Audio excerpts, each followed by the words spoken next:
Thanks very much, Mary. Is the microphone on? Should be on. Should be on. Welcome, everybody, and I'll let the panel come on. As you can see, we're all getting a can of beer, as very kindly provided by InBev.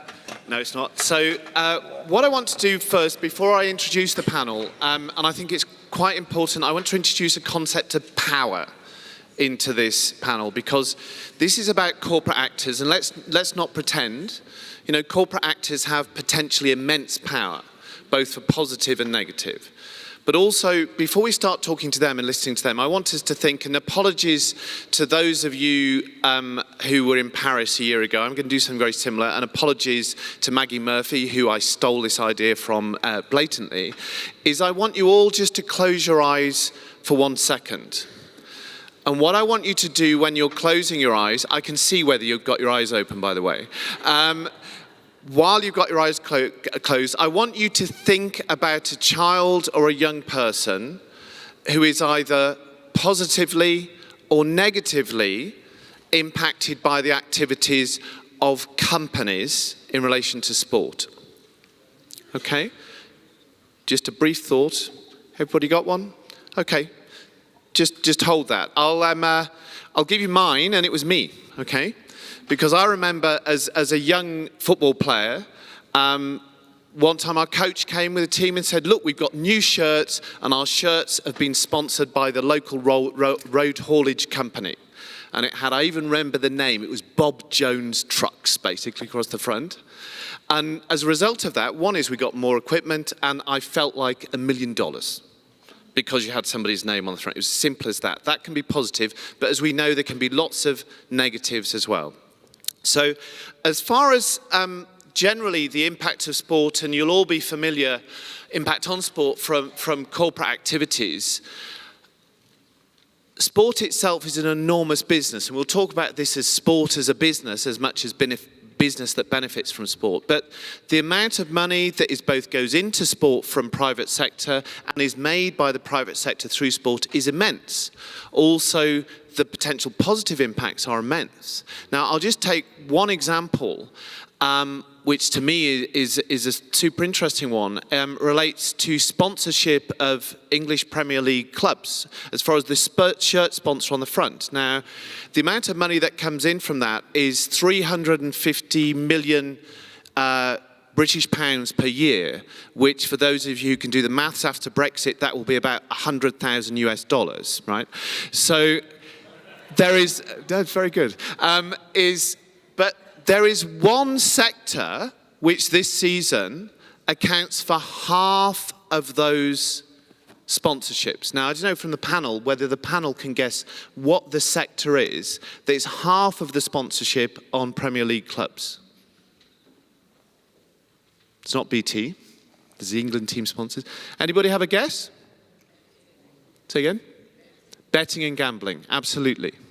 Now, and if we think of the contradiction of the potential, and apologies to anyone, well, no apologies to anyone from the gambling industry but the potential negative social impacts from gambling, particularly when related to sport, it's an astonishing relationship, which I think we, just as we can talk about, we can have responsible use of alcohol, we can have responsible use of lots of things. Gambling is a really tough one for this.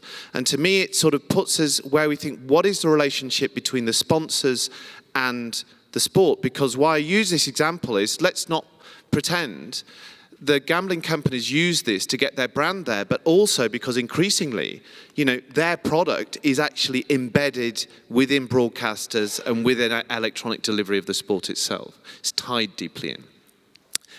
What we're going to do, and I'm going to introduce now our three panelists, is that we're going to have a discussion. And the idea is I'm going to give all of the panelists a bit of a warm-up. They're going to get a bit of an easy run to start with. I warn you now, this is your easy run. It doesn't get easier afterwards necessarily. And I'm going to ask them one by one. I'll introduce them first. This This is Moira Oliver, who is the Group Counsel for BT PLC. Many of you you can explain more if you wish, but may be familiar. BT is a significant, or the major internet provider and broadcaster, particularly on sport now in the UK. And within our election that is taking place is now a big political football, because if the election goes one way, they become the biggest nationalised internet provider in the world, I think. So looking forward to that. Is that Andrés Peñate is Global Affairs Vice President for AB InBev, which is, I don't know whether you're the biggest or second biggest brewer in the world, one of those probably on there. And finally, we have Madhu Rajesh, who is the Director of the International Tourism Partnership. Now, what we have is 3 business sectors specifically chosen for their relationship sport. So broadcast, sponsorship, tourism and hospitality.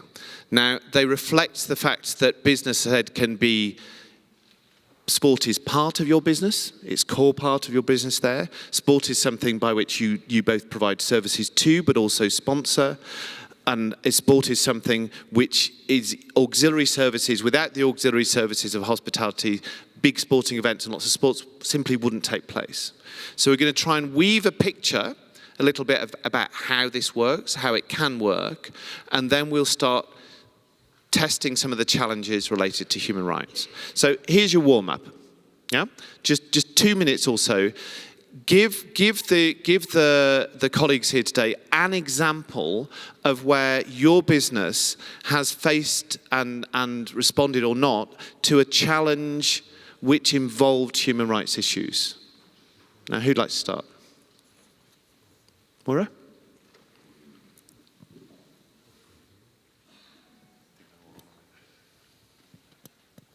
Thanks. Thanks for volunteering me, Steve. Can I just say I particularly enjoyed the last panel and the discussion about the cart and the horse and Isaiah Berlin. And as I came up here and we struggled to open the bottles of beer on the table, I thought what I wanted for this session is to really bring some practical examples as well as to how we address human rights in our business, and then also specifically in relation to sport. I mean, I've only got 2 minutes, and so, we've had a number of challenges on human rights in our business. I think it is important to set the context of our organisation. Thank you for bringing politics into the room, Steve, and talking about nationalisation of BT as proposed by the Labour Party in their manifesto. I mean, BT goes back to 1846. We are the oldest telecommunications company in the world, the first company to build out a national communications network. And we were under public ownership, became privatised in the 1980s, and who knows what the future holds. But I think one thing which I want to be clear about is in all that history is our corporate level commitment to respect human rights and implement the UN guiding principles. And that is my job at BT. I'm a lawyer and I run a program including colleagues who are here in the room today who help us do that throughout our organisation. We've got 105,000 employees. We operate in 180 countries. So that gives you a sense of the scale of the organisation. And BT Sport is one part of our organisation. I mean, we offer phone, broadband, TV. BT Sport was set up in 2013. We've got 5 million subscribers, and we have rights to broadcast in the UK, in the Republic of Ireland. So when we talk about human rights in our business, we think about all aspects of human rights and all parts of our business. And so BT Sport comes within that, and that's why we work with this centre. And we can talk a bit later about how that has manifested in some practical examples, but I thought it's useful to set that sort of context overall. Thanks. Andrés. Let me try to answer your question with how I discovered that beer had something to do with human rights. I began my career working in the oil sector, in the exploration part of the oil sector, which means that you have to work with teams that drill actual holes on the ground and build pipelines to move oil and gas from one place to another. In that industry, the connection with human rights is pretty evident. You know, you are in the middle of populations and you affect real people in real time. There's no coincidence. that the UN Guiding Principles for Human Rights began in the extractive industries.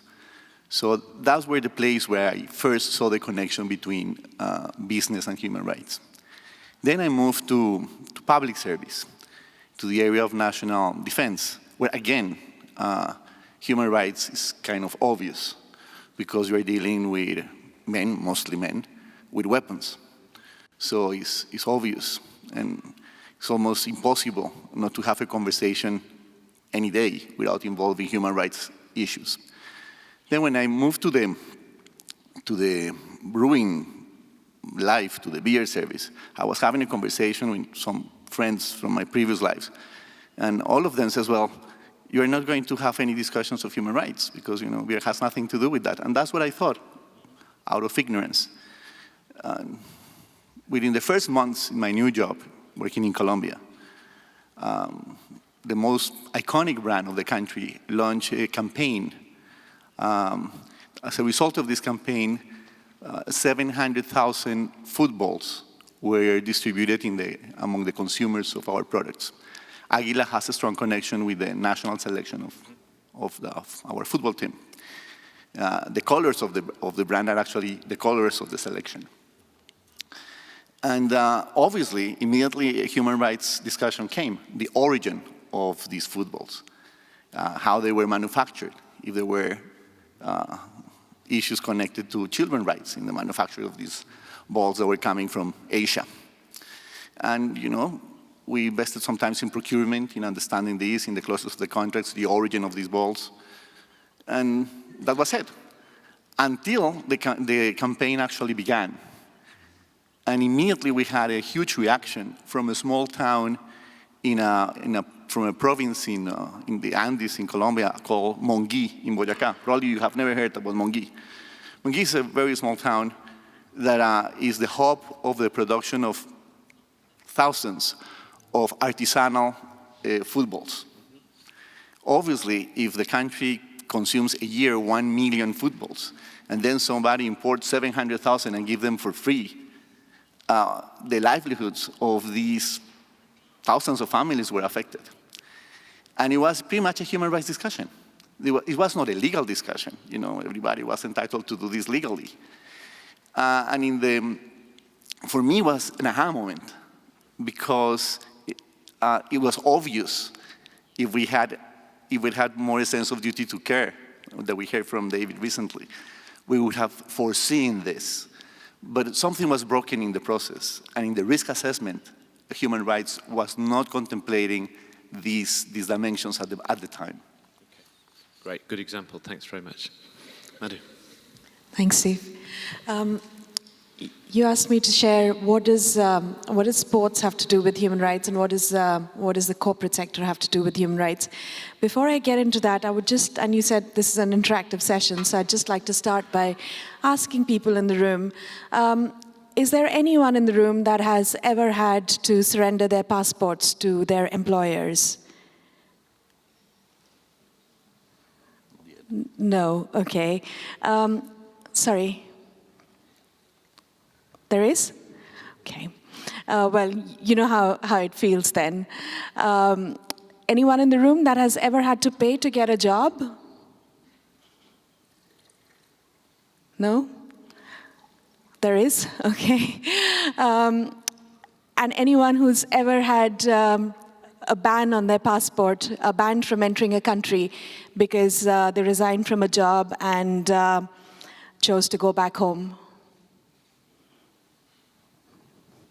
Okay, that's still a rarity. I'm glad I have company in the room because that is something that I've experienced myself, and I've also had a number of colleagues who started their careers at entry-level positions in various industries who've had to go through this because it is acceptable practice in certain parts of the world, and it should not be because it makes you feel, well, it's a kind of a violation of of human rights, as you say, that makes you feel not very good about yourself and should not be accepted in our world today. But it is in many countries legal to do so. So sports and human rights, corporates and human rights, as employers, there are many such instances that happen around us to employees who work for our companies in global settings that breach human rights in today's world as we stand.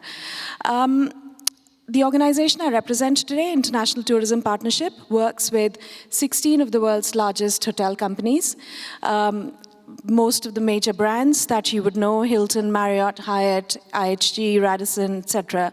We also work with some of the smallest hotel companies, Suniva, which has only 4 hotels, being the smallest. But the point I'm trying to make is that it's a representation of a cross-section of the industry, from the largest brands to the smallest brands, different ownership structures, managed, franchise, etc., so that we have a uniform, different voices around the table. And we work with them on the most material risks that face the industry, human rights that members have recognized being one of them. As a collective, we represent 25% of the industry by volume. And what the industry is very conscious of is that human rights issues, whether that's in the construction of hotels or in our labor supply chain, are one of the most material issues that the industry needs to step up and address. And that's what we are trying to take collective action and move the industry towards. Okay, good. Right, you've had your warm-up. Now, picking up, Andreas, I think, on the question you raised as far as due diligence, because as everyone on this panel, there have been significant steps over the last decade by businesses as a result of discussions that have started in rooms like this, but have gone out to business to understand what businesses' responsibility means in relation to human rights, both of themselves, their partners, and other actors that they work with. Yeah? And obviously in a sports relationship, there is often a multi-partner activity. It can be a supplier, the example you gave, it can be a sponsorship relationship, it can be suppliers, it can be the sporting bodies, it can be a whole range of people. What are some specific challenges and responses about doing due diligence in a sports context? That may be about whether you find it difficult, whether it's how you find your leverage. And maybe, Moira, I'll ask you a specific question, okay? Is that, and I think we even have a video that we might be able to use at some point for this, but, and I use this advisedly because I'm an Arsenal season ticket holder, and you broadcast a game from Baku last year on the Europa League final, which we best forget about the result. But this was where, a game, basically, for those who don't know, and I presume it's a large number of people, was between 2 clubs from London in Azerbaijan. Now, Azerbaijan, if I was polite, I would say they have human rights challenges. Yeah? Now, when you were the broadcaster of that game in the home nation of those 2 teams, what did you do to think about human rights and how you would deal with the obvious issues? We had one player who felt he couldn't go to Azerbaijan because he was in personal danger for political reasons. You had stories about human rights. What did you do to address that issue?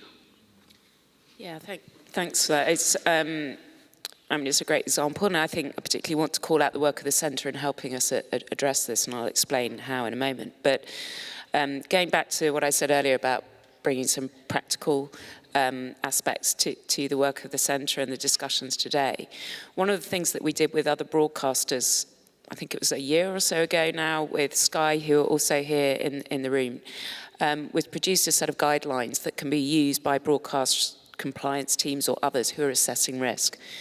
And I think it's fair to say that up until now, due diligence mechanisms that have flowed through the UN Guiding Principles haven't really been seen in the sporting context. And so this is relatively new. So we've been using this tool for a while. So whenever we use the tool, which is embedded in our editorial policy, which we use internally, with a calendar of events coming up, we assess the events using that tool to decide on what the risk profile is and the risk to human rights. And Baku flagged as one of those that needed further assessment. So our broadcast regulatory compliance team, which is led by Fatu Zheng, who's in the room here today, looked at the risk, used external resources to sort of try and get a picture of the, what are the risks in the country, what might be the risk for the people that we were sending there, because we had a team going there to do the broadcast. What are the issues for fans? So we did that sort of high-level due diligence, but where we found it really difficult was getting to kind of what is the actual live picture on the ground. And so that's where we engaged the centre, and Mary, at absolute lightning speed, don't know how she did it, convened a call.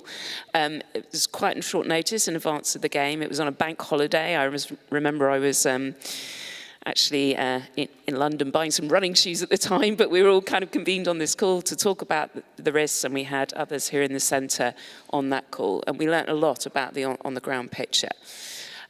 With that knowledge, we did something which was really novel for us, and you'll see it in the clip, but just to explain briefly, we're a small broadcaster. We don't have a news team. We employ people to comment on matches who are ex-players, so they're not journalists. They're normal sports people, not with a background in human rights. And what we did was we used the information that we gathered to flow through into the information that we gave them, and you'll see how this manifests in a moment. But the other thing which you don't see on the clip is that because we don't have a news arm, and because we anticipated that things might arise, and as a broadcaster we felt we had a duty, if you like, to be able to showcase that, but didn't have the mechanisms ourselves. So we put in place an arrangement with ITM, which is a newscaster, and they had someone on the ground. So they were there and ready should some issues arise. So maybe we want to run the clip just briefly. So as you may have been wondering why Cesc Fabregas, the great Catalan football player, is there. We're going to find out. Hayley, cue video.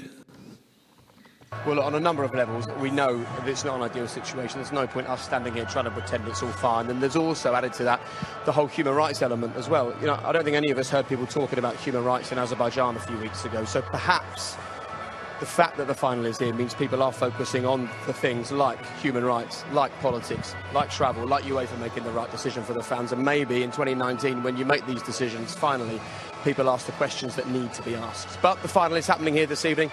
We're hoping it's a game to remember. We've already said, of course. Very good. It wasn't a game to remember. So I think that's a good example. And I think, one lesson from there is don't do it on your own. There are other people who know about human rights who can work with you on this. Yeah, absolutely. And I mean, without wishing to state the obvious, millions of people were sat on their sofas watching that match and heard that message. So, the potential for broader impact is really there. Very good. And we'll come back in a moment to talk about broader impact. But I just want to talk, as far as hotels is concerned, this issue of collaboration, because there are initiatives taking place now in Qatar, and I see we've got people from Qatar here also, but can you explain a little bit about the collaboration that's taking place with regard to looking at how you move that conversation about workers' rights from construction workers through to actually service and other workers in Qatar in the lens of the Football World Cup, Men's Football World Cup? Yeah. So Qatar is obviously in the spotlight because of the FIFA World Cup, and it's great that sporting events like these bring issues to the spotlight and also encourage governments and the private sector to act, and that's really good to see in recent times. The hotel industry recognizes that, very often they don't hire labor directly. They work with recruitment agencies or via subcontractors to hire staff that they need for their operations. And in doing so, there is no mechanism very often to check, what are the human rights issues or violations that have happened as part of that supply chain. So in Qatar with ILO and with IHRB, we are working together to bring the industry to the table to look at what is the labor law, how does it need to be reformed, how does the industry, the private sector have a role to play in those reforms and actually implementing them, to share some best practices and create toolkits that can be disseminated across the industry. And we've brought together about 40-odd hotels, 15 from our membership, but also about 25-odd from the non-member hotels as well, that are all working together on these issues. And we hope that over time, this will cascade to the broader industry as well in Qatar, because there's a significant proportion of hotels that we haven't managed to engage with yet. But hopefully we'll provide a template that we can roll out, because they're all global brands and they can probably take those templates to other geographies as well. Okay.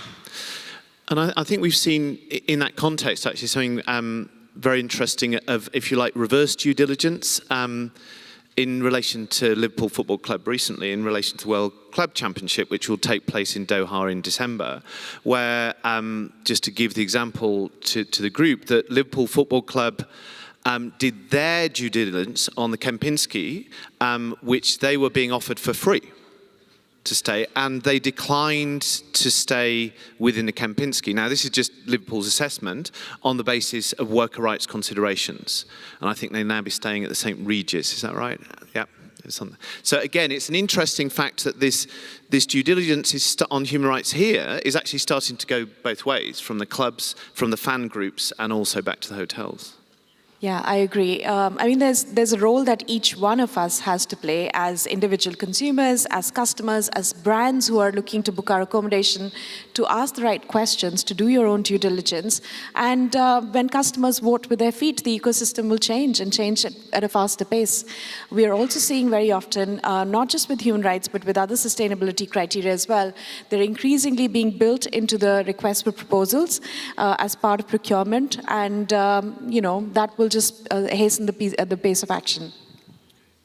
Andres, can I pick up on something that Moira said? Obviously, was the point from the video was that as far as BT Sports customers, they're able to use, and we can come back again to sort of negative impacts, but they were able to use their messaging around sport to give positive messages around specific issues. And we've seen it, for example, with Nike. You can criticize this in some ways, but with Colin Kaepernick, as far as their continued sponsorship and their advertising around racial justice, as an example. Now, beer is a difficult subject in many ways, yeah, as far as its impacts as far as an industry.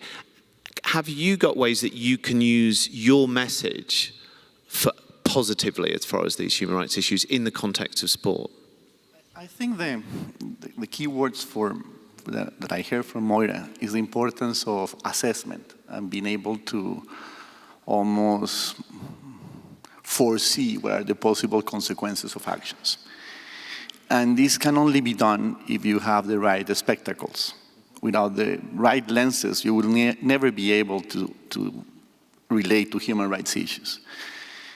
In a way, we are much better than before, because the UN guiding principles have given the business, and not just beer or sponsorships, have given all businesses the right spectacles to look at the issue of human rights. Maybe they are not perfect. The situations in the reality change every day, and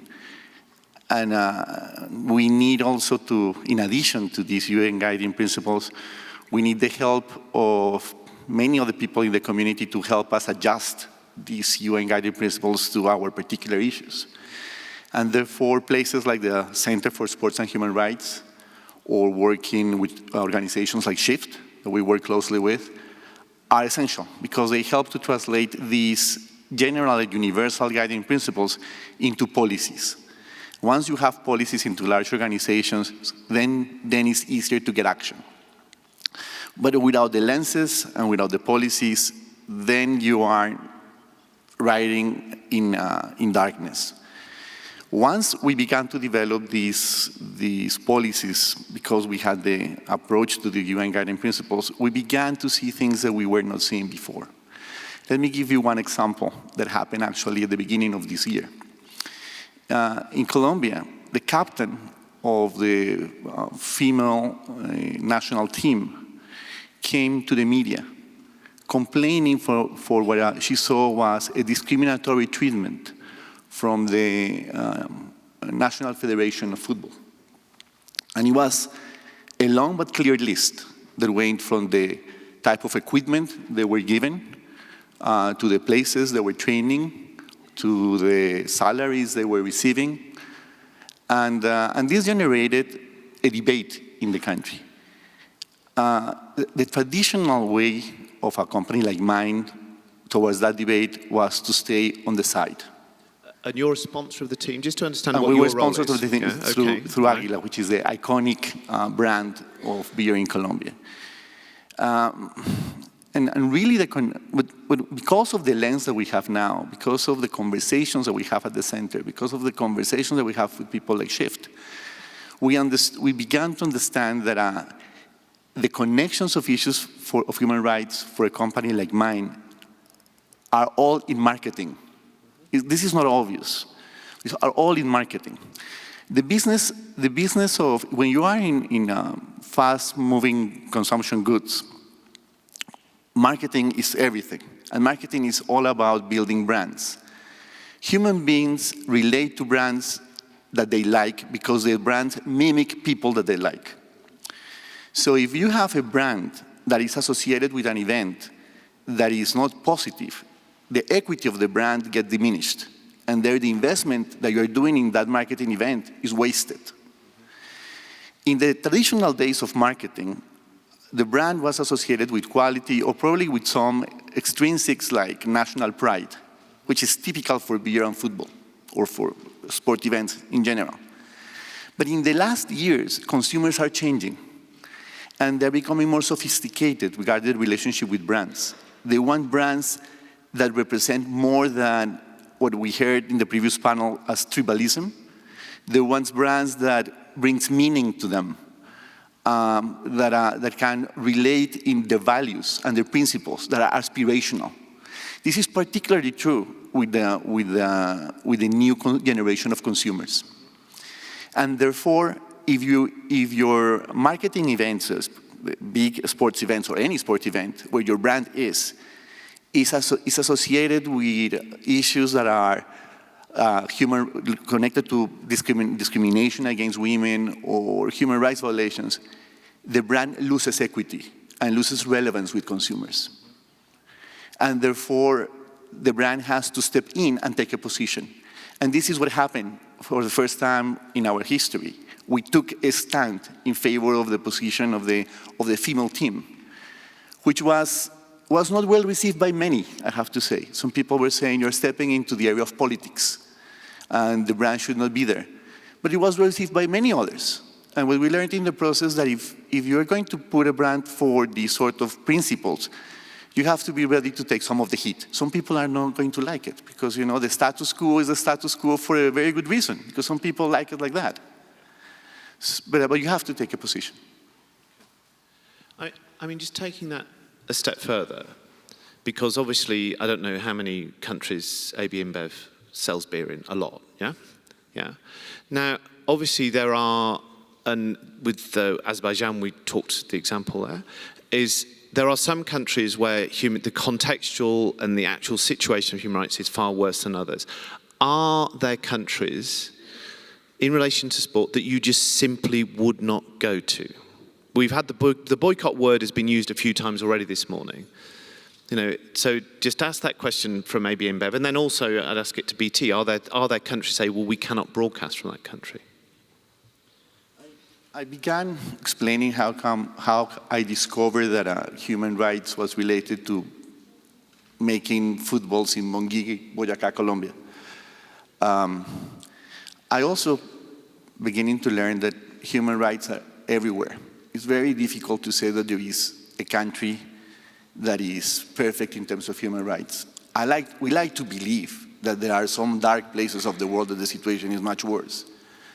But the reality is that the human rights record of humanity is quite appalling everywhere.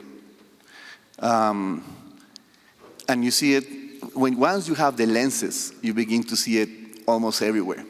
Even in the most developed nations where the rule of law has been established for a century or more than a century, you have these issues.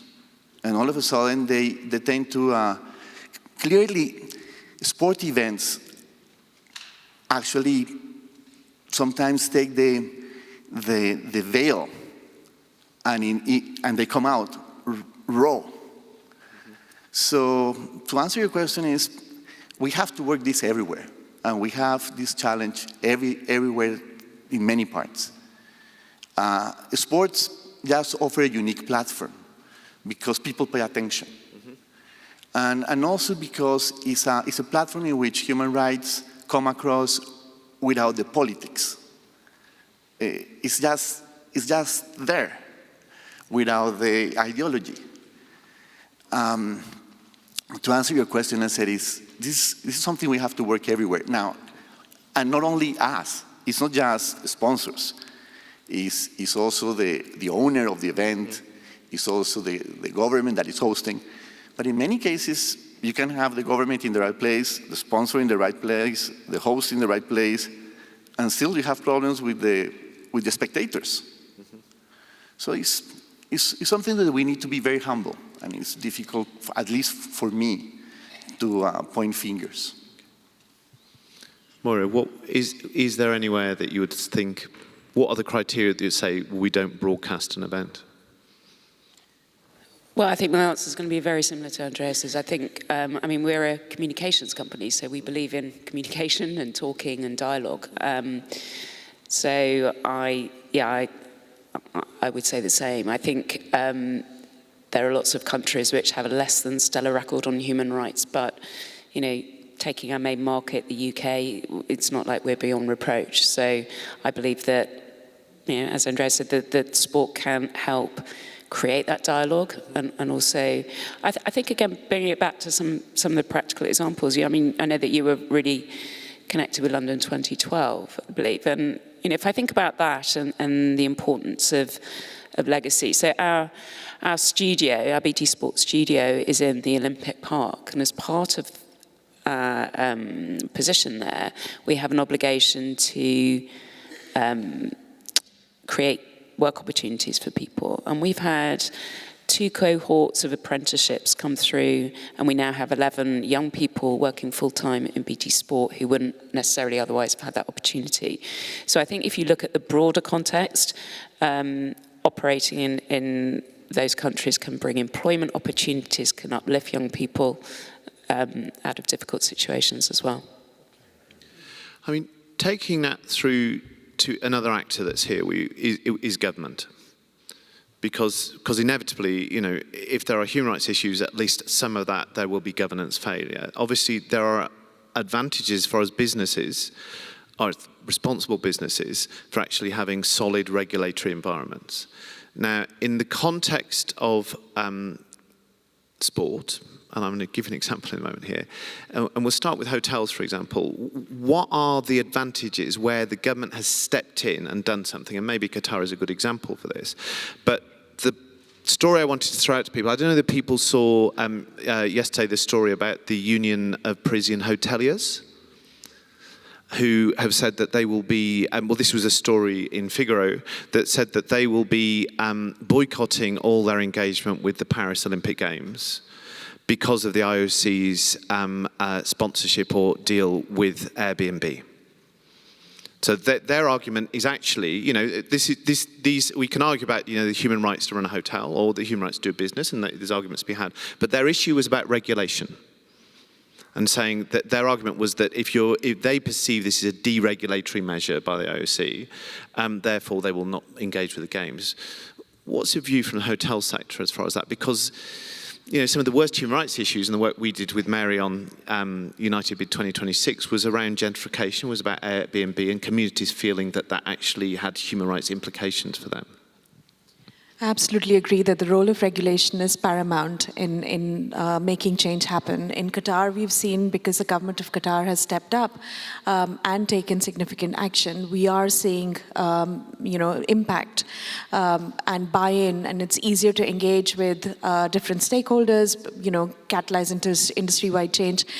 So in that, the government of Qatar needs to be commended for being, having been so proactive. If you look at what are some of the barriers of change in the hotel industry, for example, you know, it starts from, we spoke about the construction of hotels, and very often you would think, oh, okay, it's a Hilton or a Marriott hotel, so they're the ones who need to do something about it. Actually, the brand only comes in with their logo outside the door after a hotel has been built. The construction stage of the hotel is up to individual investors. Sometimes they're individuals who build hotels, sometimes it is, you know, companies that invest in these assets.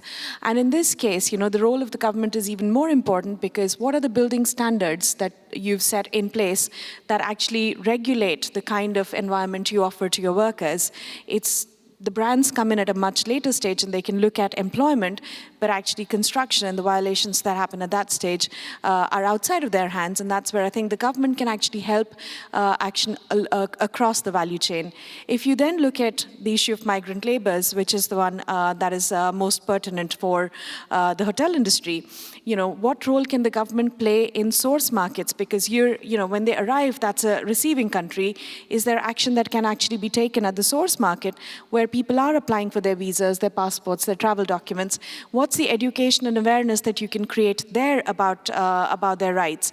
It's a project that we're launching in one country, Nepal, with support from Humanity United, a grant-making foundation, and it's great to see where foundations are also coming in to join hands with action that governments and private sector is taking, because I think, we are all part of the solutions, but a bilateral dialogue with source countries and destination countries will certainly help address the issue before it becomes an issue. So, we're here at the UN, we talk a lot about the SDGs. I think the SDG that really is the most material is SDG 17 about partnerships, and we all need to come together to form the solutions. Okay, let's widen this out a little bit. Let's have a few, if there are a few short comments or questions, then we'll bring it back to the panel. If you raise your hand, and there will be a microphone in front of you, if you say who you are, where you're from, and your question or point.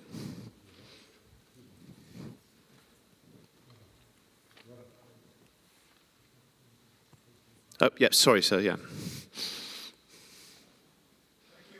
Patrick Gasser from UEFA, Head of Social Responsibility. At the introduction, the Makatarayan case was mentioned, the Arsenal player. And I would like to offer a little bit a different perspective to that. I don't contest that he may have been afraid, but in our analysis at the time, it was very much an extension of the Karabakh conflict. And the other view I would like to offer is, imagine the reception back in Erevan had he decided to play in Baku. And if you present the case, perhaps that element is also an important one to put into the equation. Thank you. Thank you, Patrick, for adding that. Very useful. Minky. Thank you all for a really insightful panel. I'm Minky Warden from Human Rights Watch, and I wanted to ask particularly our business leaders for your perspective on whether adopting the UN Guiding Principles on Business and Human Rights is, in much of the world, it is actually not the norm. For example, Tokyo and other places.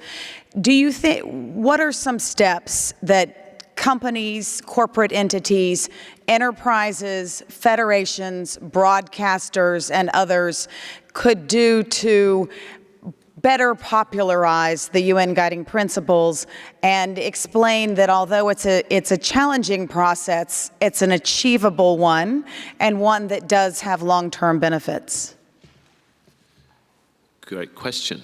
Sir. Thank you. Good afternoon. My name is Commissioner Mirmia from the South African Human Rights Commission.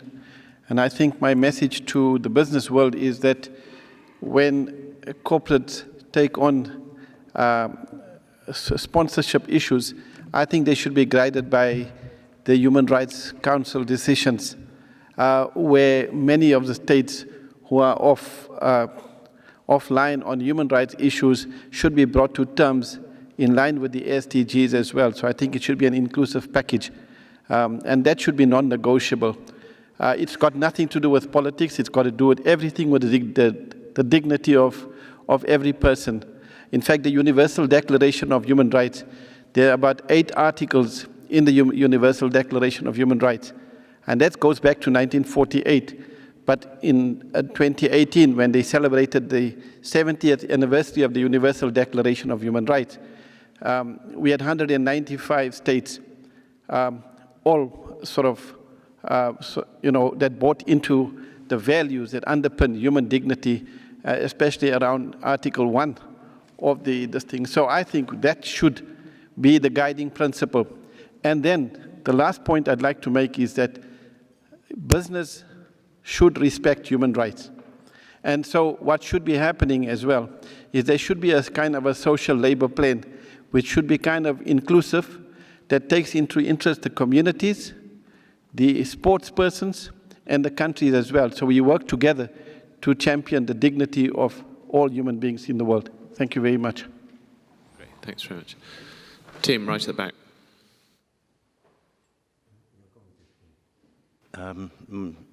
Yes, thank you. I just wanted to refer back to a comment that Andrés Peñate made at the beginning of his intervention in relating to the exploitation of child labour in the production of merchandise, of footballs. I was one of the people involved in the expose of that violation back in 1996. And I would like to acknowledge the response from FIFA at that time, both in terms of endorsing principles for suppliers, but also in making some amendments to their then denominations program for branded merchandise. But we were unable to sustain that response. This is going back 23 years. Because we didn't have an architecture, a vehicle, and a common commitment on a common cause. And we do have that now in the Centre for Sport and Human Rights. And so we are looking forward to the evolution of this work and to not only having to remediate and finding ways to remediate violations, but actually preventing them in the first place. So we have that piece of architecture. My organisation, the ITC, is very committed to it, and we acknowledge the work of all the others who are engaged in this, both in a multilateral sense through the centre, but also the willingness in relation to this particular panel of corporations to engage with unions and other civil society entities on a bilateral basis to prevent and resolve problems. Okay, let's just bring this back to the panel. And I think we've got, accepting Patrick's very useful clarification on the Mkhitaryan case, but we've got a broad sort of issue here as far as how do we do due diligence better. We have a framework. How do we make sure that framework's better known? And feel free to go wider than this, but can you start by looking specifically on the issue of sponsorship? Because obviously where business sponsors either teams or big sporting events, there is an immense point of leverage and a very visible point of leverage. But we tend to think quite often of due diligence in relation to our own supply chains and our own activities, rather than due diligence on other people. Now, I don't know, Andrés, whether you want to start and explain a little bit more your lessons you've taken from the example with the national selection, the women's national selection in Colombia, but how do you do due diligence on somebody that you are sponsoring? And what's your role there? This is actually related to Mickey's question. So I'll try to get both of them. Sponsorships of sports and events are a bit tricky because as a sponsor you have leverage, but not as much as you think you have, because often you are not the only sponsor. So it's different the kind of leverage that you have with, for instance, a bottle supplier.